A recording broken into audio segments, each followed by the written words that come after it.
nagsasabi, kinakabahan ka pa ba? Yes po, kinakabahan pa rin po kami. Narinig ko yan palagi. Yes, kinakabahan ka ba? Alam naman namin sanay na sanay ka na. Yes po, kinakabahan pa rin po kami. Huwag kalimutang mag-like, follow, and subscribe upang manatiling updated sa iba't ibang kwento ng Kayod. May time ba ever na nag-waver ka dun sa tiwala mo sa sarili mo? Siguro sa 100%, may 10% doon na medyo...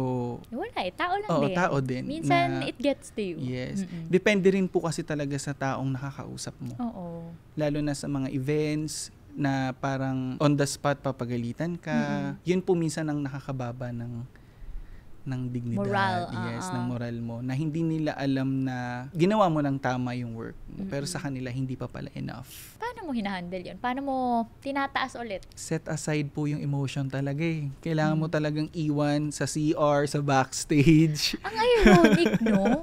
Kasi kapag nasa industry ka, ang daming emosyon na nag-register sa mukha mo. Yes. Pero, merong kasabihan na you check your emotions at the door. Yes.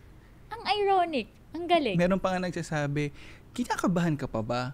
Yes po, kinakabahan pa rin po kami. Narinig ko yan palagi. Yes, kinakabahan ka ba? Alam naman namin sanay na sanay ka na. Yes po, kinakabahan pa rin po kami. Kinakabahan ka pa rin? Yes. Alam mo, good sign yan.